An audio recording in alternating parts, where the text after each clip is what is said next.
Tai-Ho Kim floated through the empty corridor of Orbital Scrapyard 7, his magnetic boots clicking against the metal floor with each careful step. The soft blue glow of Earth filled the viewport beside him. He paused to admire the view, as he had done countless times over his 15 years as caretaker. Still beautiful, he whispered to himself. The scrapyard stretched for kilometers in every direction, a massive collection of humanity's discarded space history. Old satellites, decommissioned military vessels, and parts of early colony ships formed a complex maze that only Tai-Ho truly understood. Where others saw junk, he saw stories, engineering marvels, and possibilities. His daily inspection route took him past the hulking frame of the UVS Dauntless, once Earth's premier battleship, now stripped of its weapons and engines. Its hull still bore the scars of the Mars Rebellion. Tai-Ho ran his gloved hand along the cold metal, feeling the dents and burns beneath his fingertips. "Good morning, old friend," he said to the empty vessel. His communication device buzzed. It was Ji-Min, his only regular contact from Earth Command. "Annual inspection is coming up next week," she said, her face slightly pixelated on the small screen. "Any issues I should know about?" Tai-Ho shook his head. "Everything is nominal. Just the usual radiation spikes near Section 17. I've adjusted the shielding." Ji-Min nodded, but her expression seemed tense. "There's something else. We're picking up unusual activity at the edge of the system. Probably nothing, but stay alert." After she signed off, Tai-Ho felt a familiar unease. Space was vast and mostly empty, but unusual activity could mean many things, none of them good. He quickened his pace to the central hub, where his living quarters and the scrapyard's main control systems were located. The room was modest but comfortable, with plants growing under special lights and photos of his family back on Earth decorating the walls. Tai-Ho activated the long-range sensors, equipment far more sophisticated than what a simple scrapyard should need. That was his real job, though only a handful of people knew it. Scrapyard 7 wasn't just storage for space junk. It was a disguised outpost, watching for threats while appearing harmless. The sensor data appeared normal at first, but as he expanded the range, he spotted them. Multiple objects moving in formation, their heat signatures unlike any human vessel. They were still beyond Neptune's orbit, but moving fast. His heart raced as he initiated the secure communication channel to Earth Command. "Possible first contact situation," he reported calmly. "Multiple objects approaching, non-human origin." The response was immediate. "Confirmed. We see them too. Stay in position and continue observation. Do not engage any systems beyond standard operations." For 3 days, Tai-Ho watched as the objects moved closer. Earth's defense fleet mobilized quietly, positioning themselves to intercept if necessary. Scientists and diplomats prepared for potential first contact. Then, without warning, the objects accelerated to impossible speeds. Alarms blared throughout the scrapyard as Tai-Ho's sensors detected weapons powering up on the approaching vessels. The communication channel with Earth Command exploded with activity. "They're targeting Mars Defense Station. No response to communication attempts. All units, defensive positions." Tai-Ho watched in horror as bright flashes appeared near Mars. The defense station there, home to over 3,000 people, vanished from his sensor readings. "This is not a first contact." The commander's voice came through clearly. "This is an invasion. All personnel to battle stations." As Earth's military vessels rushed to defend the planet, Tai-Ho noticed something strange. None of the alien ships, the Vorax, as they were now being called based on intercepted communications, were targeting the scrapyards. Their scans had passed over the orbital facilities as if they were insignificant. Tai-Ho smiled grimly. This was exactly what Scrapyard 7 had been designed for. He moved to a hidden panel in his quarters and pressed his palm against it. The wall slid open, revealing a small room filled with advanced technology. In the center sat a chair surrounded by neural interface equipment. Authorization: Phoenix Rising. He spoke clearly. The systems hummed to life as lights flickered throughout the scrapyard. Tiny machines, nanites dormant for years, began activating throughout the seemingly dead ships and debris. Tai-Ho sat in the chair and felt the neural connectors attached to the ports hidden beneath his hair. Information flooded his mind as the scrapyard's true systems came online. He could feel every piece of metal, every circuit, every weapon hidden within the junk. Outside, small changes began throughout the scrapyard. Pieces that appeared to be debris revealed themselves as disguised weapon systems. Ships thought to be derelict powered-up hidden engines. What had seemed like a random collection of space junk was transforming into something the Vorax never expected. A trap centuries in the making. As the first wave of Vorax ships easily pushed past Earth's defensive fleet and approached the planet, they still paid no attention to the scrapyards. Their scans showed nothing but floating garbage. Tai-Ho, now fully connected to the system, watched through thousands of sensors as the aliens came within range. His mind calculated firing solutions and deployment patterns faster than any human could. "Let's show them what humanity's trash can do," he whispered as he gave the command to attack. Tai-Ho's body went rigid as the neural interface fully engaged. His eyes remained open, but saw nothing of his small quarters. Instead, his vision filled with streams of data and schematics as his consciousness expanded beyond his physical form. The truth was, Tai-Ho Kim wasn't merely the eccentric caretaker everyone thought him to be. His body contained advanced cybernetic implants, hidden beneath his skin. Technology classified at the highest levels. For 15 years, he had maintained the pretense of a simple maintenance worker while secretly serving as Earth's final line of defense. As the Vorax ships tore through Mars' orbital platforms, killing thousands, Tai-Ho accessed a hidden command console. His fingers moved with practiced precision, despite the sweat beading on his forehead. "Phoenix Protocol initiated," he whispered, voice steady despite his racing heart. "Authorization. Tai-Ho Kim, Guardian 7. The system responded with a soft chime. "Identity confirmed. Project Phoenix activating." Throughout the vast expanse of Scrapyard 7, microscopic machines, nanites that had lain dormant for over a century, began to awaken. They were technological marvels, each smaller than a human cell, but programmed with complex instructions. They began moving through the seemingly dead ships and debris, reactivating systems, restructuring metal, and connecting power sources that appeared depleted but were actually in deep hibernation. Tai-Ho gasped as the first AI systems connected to his neural implants. His mind expanded as ancient military intelligence systems, some dating back to the early space wars, merged with his consciousness. It felt like suddenly remembering things he had never actually learned. Combat tactics, weapon specifications, and engineering knowledge beyond what any single human could normally comprehend. "Hello, Guardian," a voice spoke directly into his mind.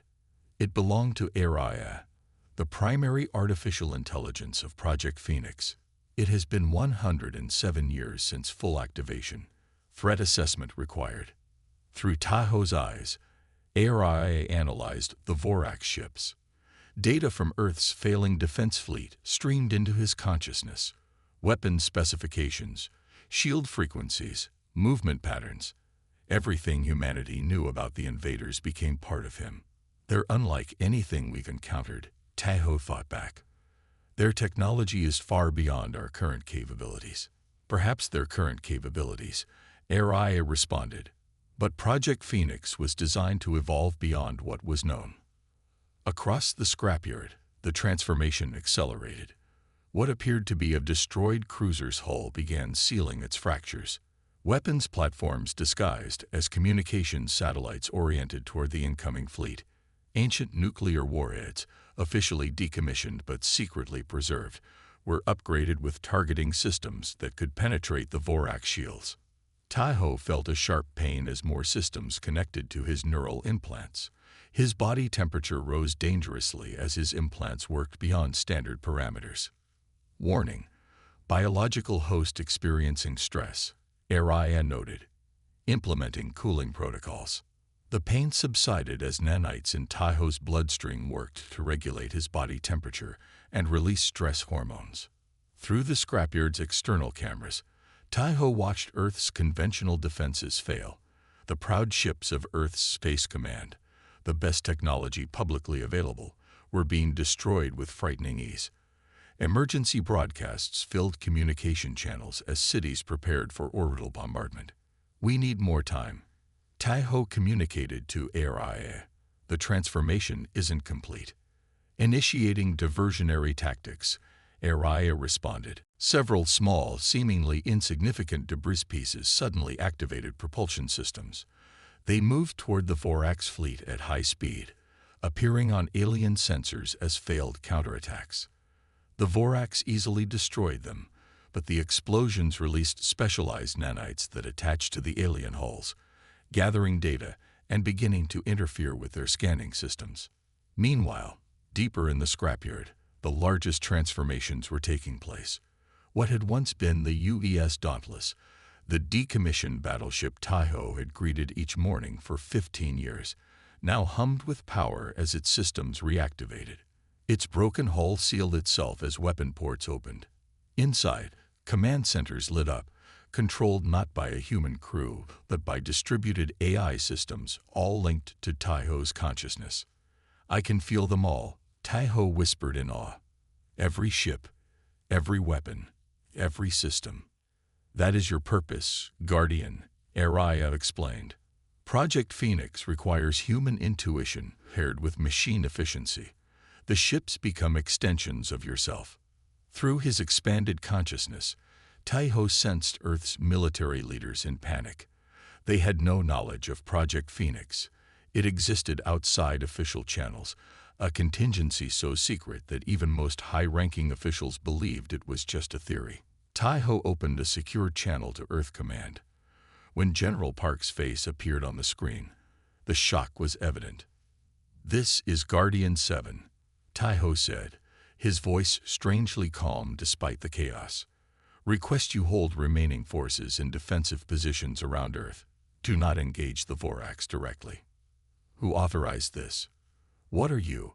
the general began. "Project Phoenix is active," Taiho interrupted. The Scrapyard was never just storage, it was preparation. As understanding dawned on the general's face, Taiho felt the final connections complete throughout the Scrapyard. Ships that had appeared dead for decades now pulsed with energy. Weapons platforms disguised as debris oriented toward the approaching enemy. "We'll need 20 more minutes to complete transformation," Taiho informed the general. "Then we'll show the Vorax what humanity has been hiding all this time." As the general nodded grimly and cut the communication, Taiho turned his full attention to the fleet taking shape around him. Through the eyes of 1,000 sensors, he watched as the Vorax ships approached Earth, completely unaware that the orbital junkyard they had dismissed was about to become their worst nightmare. On the bridge of the Vorax command ship, Admiral Krell folded his 4 arms across his armored chest. His scaled skin reflected the blue glow from the tactical displays, showing Earth's defensive fleet breaking apart under Vorax fire. "Pathetic," he said to his second-in-command. "These humans build such beautiful worlds only to defend them with toys." The Vorax had studied Earth for years before attacking. They knew humans were divided into nations, their military forces scattered and uncoordinated. The planet was rich in resources and would make an excellent colony once the native population was reduced to a manageable number. "The last defense group is retreating to lunar orbit," reported the sensor officer. "Our path to the planet is clear." Krell nodded. "Begin approach for orbital bombardment. Target their largest population centers first." The massive Vorax fleet moved forward in perfect formation. 500 warships, each carrying enough firepower to level a city. They had already destroyed Mars' defenses without losing a single vessel. Earth would fall even more easily. "Admiral," the sensor officer suddenly called out, voice tense. "I'm detecting unusual energy readings from the orbital debris fields." Krell turned, irritated by the interruption. "Specify." "The Scrapyards, sir. the ones we classified as junk collection. Something is happening there. On the main display, the image shifted to show Earth's orbital Scrapyard 7. What had been a chaotic collection of dead metal was now moving with purpose. Massive hull sections that had appeared broken were joining together. Power signatures flickered to life where there had been none before. "Impossible," whispered Krell. "Our scans showed nothing but derelict material." Inside Scrapyard 7, Taeho Kim existed both as himself and as something far greater. His human consciousness now flowed through hundreds of vessels simultaneously. He could feel every weapon powering up, every engine igniting, every shield generator coming online. The pain of the neural connection had faded, replaced by a strange sense of expansion. He was still Taeho, but he was also ARIA and dozens of other military AIs, awakened from their long slumber. He was the ships themselves, from the smallest drone to the massive dreadnoughts assembled from what had appeared to be broken pieces. All systems at 87% and rising. ARIA reported directly into his consciousness. "Vorax fleet has noticed our activation." "Good," Taeho thought back. "Let them watch. Let them worry." Throughout the scrapyard, the transformation accelerated. What appeared to be an old supply freighter split open, revealing a carrier bay filled with fighter craft that had been hidden inside for decades. Ancient satellites shed their outer casings, exposing weapon systems powered by technology the public thought was still theoretical. Most impressive was the resurrection of humanity's secret weapons. For over a century, Earth had collected pieces of alien technology from crashed scout ships and early encounters. These technologies had been studied, reverse-engineered, and integrated into weapons deemed too dangerous for regular use. These weapons now awakened within the scrapyard fleet. On the Vorax command ship, Admiral Krell's confidence turned to concern as his sensor officers reported the growing threat.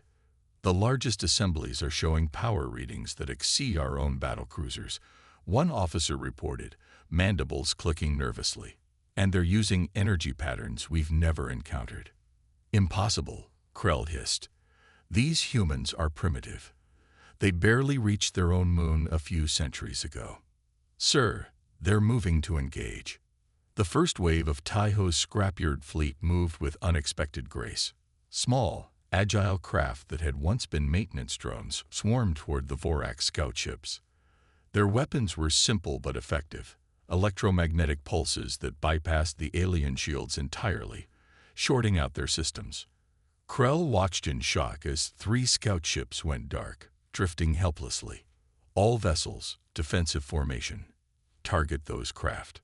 The Vorax fleet responded with disciplined precision, firing energy weapons that should have vaporized the small human craft. But many of the shots passed harmlessly through holographic decoys, while the real drones slipped past their defenses. In the center of Scrapyard 7, Taeho directed the battle with mind-bending efficiency.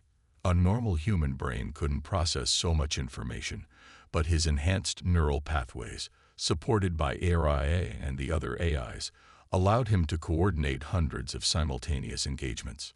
"The Dauntless is ready," ARIA informed him. Taeho smiled internally. The Dauntless had been his favorite ship in the scrapyard, and now it was the centerpiece of humanity's counterattack. What had appeared to be a gutted hull now revealed its true nature. Earth's first true dreadnought, built in secret and hidden in plain sight. The massive vessel moved forward, its restored hull gleaming. Weapons ports opened along its length, revealing systems that combined human engineering with technologies gleaned from a dozen alien encounters. "Signal the other Guardians," Taeho commanded. "It's time to reveal the full extent of Project Phoenix." Across Earth's other orbital scrapyards, similar transformations began. What the Vorax had dismissed as 7 separate junk collections were actually 7 battle groups, each with its own guardian like Taeho.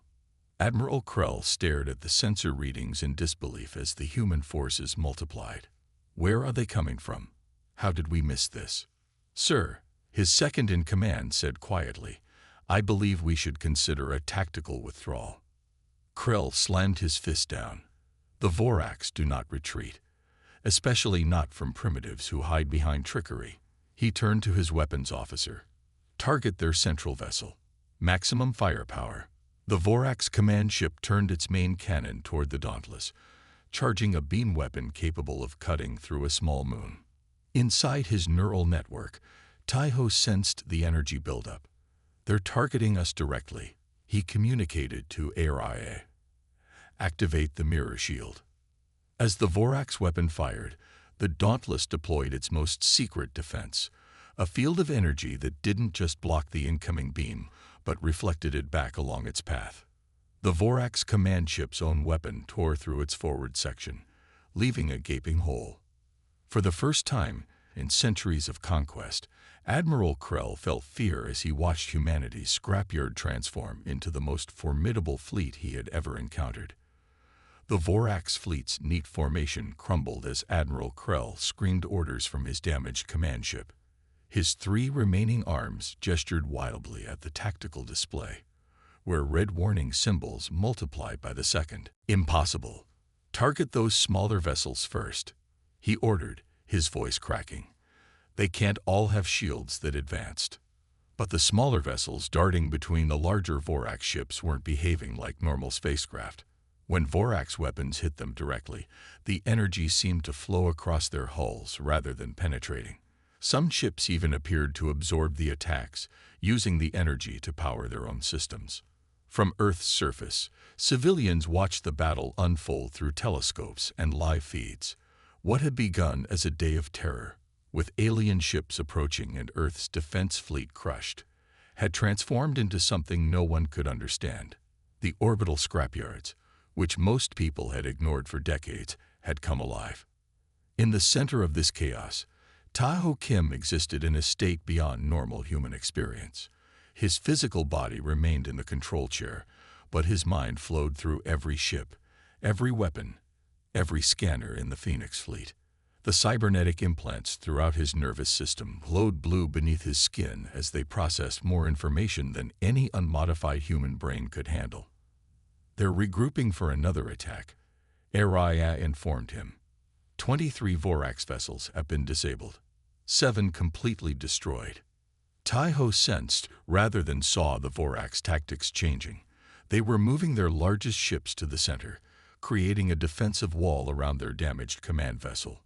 They still think in terms of conventional warfare, Taiho communicated back. Show them why that's a mistake. Throughout the Phoenix fleet, vessels began to do something that defied conventional space combat tactics. They began to change shape. Ships that had been fighting as destroyers suddenly split apart, becoming smaller, faster attack craft. Defense platforms merged together to form larger weapons arrays. This was the true secret of Project Phoenix, adaptive warfare. The nanites that had transformed the Scrapyard could continue to reshape the fleet during battle, learning from enemy tactics and reforming to counter them. Admiral Krell watched in horror as his carefully calculated battle plan fell apart. What kind of technology is this? He demanded of his science officer. No species we've encountered can transform ships during combat. Unknown, Admiral, the science officer replied, mandibles clicking nervously. Our database has no record of such capabilities. The humans were supposed to be centuries behind us. What the Vorax couldn't know was that Earth had been preparing for this moment for generations. After humanity's first encounters with alien life, not all of them peaceful, Earth's leaders had created Project Phoenix in secret. The public-facing space program continued to develop at a normal pace, but behind the scenes, experimental technologies were being developed and hidden within the orbital scrapyards. These technologies were considered too dangerous for regular use. Reality warping drive systems that bent space in ways that sometimes had unpredictable effects. Particle weapons that could continue dividing atoms in chain reactions if not carefully controlled. And most controversially, combat AI systems that had been banned after developing unexpected forms of sentience during war games. Now all these dangerous technologies were being deployed together, guided by Taiho's human intuition combined with machine precision.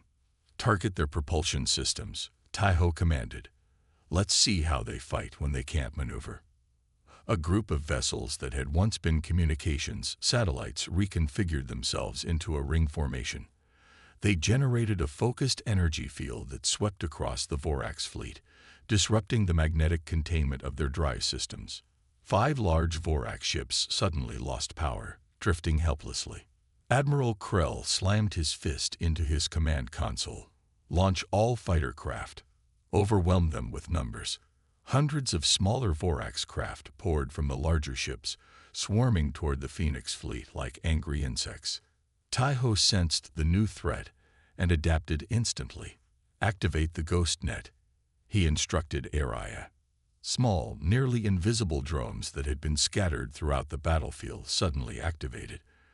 They generated an energy web that entangled the Vorax fighters, disrupting their guidance systems. Fighter craft designed to move with precision now collided with each other, creating a chaotic mess of twisted metal. On Earth, military commanders watched the battle in stunned silence. General Park turned to his aides. Why weren't we informed about these capabilities? An older officer leaned forward. Project Phoenix was compartmentalized, sir. Only those directly involved knew the full scope. It was deemed too dangerous to be widely known. Too dangerous? The general asked. It's saving our planet. The technology is unpredictable, the officer explained. The AIs operating those systems developed beyond their programming during testing. Some advocated destroying them entirely. Back in space, the battle had turned decisively. The Vorax fleet, once an unstoppable invasion force, was now fighting desperately just to survive. Their rigid command structure couldn't adapt to the constantly changing tactics of the Phoenix fleet. Taiho directed his ships to strike and withdraw, never presenting the same target twice. When Vorax weapons damaged parts of his vessels, the nanites simply reformed the damaged sections, often changing their configuration to be stronger against that specific attack. They're trying to open a jump point, Araya alerted Taiho, detecting energy buildup in the remaining Vorax ships. They're attempting to retreat. Taiho considered his options. Part of him, the cold, calculating machine part enhanced by the AIs, urged complete destruction of the enemy. But the human part of him recognized the opportunity. Let some of them escape, he decided, but make sure they understand why they lost. As the Vorax fleet began its desperate retreat, the Phoenix ships allowed them to go, but not before disabling another dozen vessels and capturing them intact. The aliens who had arrived as conquerors fled as the defeated, carrying with them the message that Earth was not the easy target they had believed. Watching them flee, Taiho allowed himself a moment of satisfaction before turning his attention to the damaged Earth defense platforms and the thousands of lives they needed to save. The surviving Vorax ships limped away from Earth, their once perfect formation now a scattered mess of damaged vessels. Admiral Krell, his pride shattered like his flagship's hull, transmitted emergency signals toward Vorax space. Abort invasion of Sol system, he ordered, voice trembling with rage and fear. The humans possess technology beyond our intelligence reports. They hide their true strength among what appears to be garbage. Throughout the Vorax fleet, similar messages spread. Ship captains recorded their observations of Earth's surprising defense, how dead metal had come alive, how primitive ships had transformed into advanced weapons platforms, how human tactics had adapted faster than any enemy they'd faced before. Do not attack Earth, became the common warning. The humans hide their true strength. They are not as they appear. As the alien fleet retreated past Mars, then Jupiter, the Phoenix fleet pursued them to the edge of the solar system. Taiho, his mind still connected to hundreds of vessels at once, made sure the invaders left with no opportunity to regroup or counterattack. Only when the last Vorax ship disappeared beyond Neptune's orbit did Taiho finally allow himself to disconnect from the neural network. The process was not easy.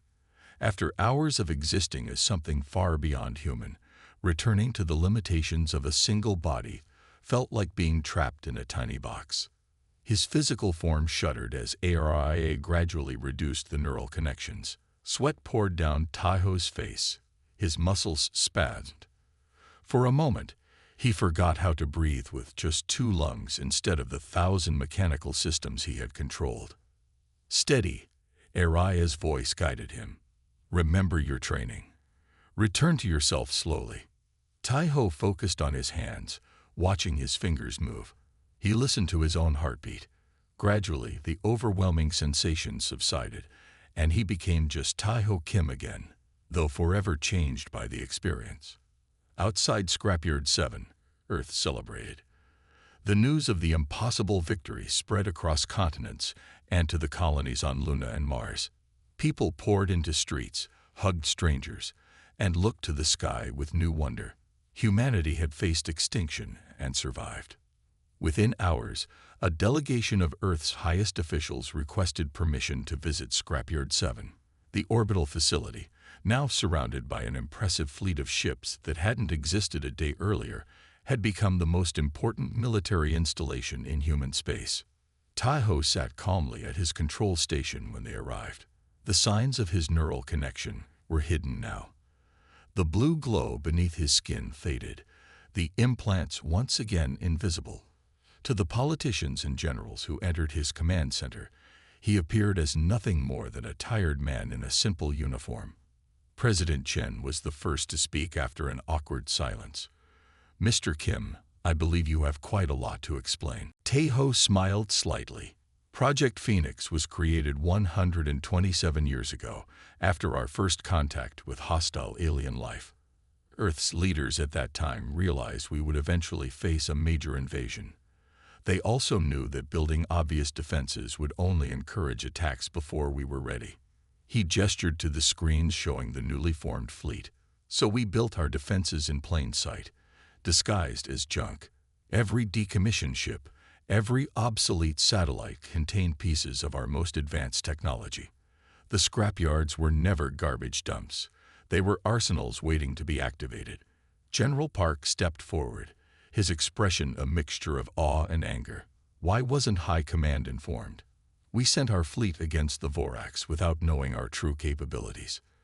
"Compartmentalization was necessary," Taiho explained gently. "The Guardians, people like me, were the only ones who knew the full extent of Project Phoenix. If the project had been widely known, it would have been compromised. Those brave souls in our conventional fleet gave us the time we needed to activate." The defense minister studied the displays showing the transformed scrapyard. "These ships, they don't fight like anything I've ever seen. They adapt during battle." Taiho nodded. "That's the core of Phoenix technology. Traditional military thinking builds specific ships for specific purposes. We built ships that could become whatever we needed them to be." He stood and walked to the viewport, looking out at Earth glowing blue against the blackness of space. "This was always our way," he explained to the astonished delegation. "Throughout human history, we've turned our discarded things into tools of survival when threatened. The scrapyard wasn't trash. It was humanity's ultimate contingency plan. We don't build warships in peace because we don't want to be warriors, but we never throw away anything that could protect us in war." The president approached Taiho, studying him with new respect. "What happens now? Will the ships remain active?" "Part of the fleet will remain deployed as a visible deterrent," Taiho answered. "The rest will return to disguise, seemingly decommissioned but ready to awaken again if needed. The galaxy now knows we can defend ourselves." In the days that followed, as the news spread throughout human space, a new understanding of humanity emerged among the interstellar community. The mysterious Phoenix fleet became the subject of rumors and speculation among alien species. Merchants from friendly civilizations brought reports that Vorax territory was in turmoil. Their military leaders struggled to explain their devastating defeat at the hands of a supposedly primitive species. The Vorax Emperor had publicly executed Admiral Krell for his failure, but privately ordered all plans for expansion toward Earth abandoned. Other species that had previously dismissed humans as uninteresting newcomers now approached with careful diplomacy and respect. Trading agreements suddenly became more favorable. Cultural exchange programs multiplied. 6 months after the battle, Taiho Kim still served as guardian of Scrapyard 7. Though he had been offered prestigious positions in Earth's government, he preferred the quiet of his orbital post. Sometimes, late at night, he would connect briefly to Aria and the fleet consciousness, feeling again that expansion beyond human limitations. "Do you think they'll come back?" he asked Aria during one such connection. The Vorax. "No," the AI responded, "but others might, eventually. They will be more cautious now." Taiho nodded, both physically and within the neural network. "Then we'll be waiting. Not as warriors, but as guardians." Across the stars, the message was clear. Earth's Scrapyard had become the most fearsome fleet in known space, and humanity was not to be underestimated.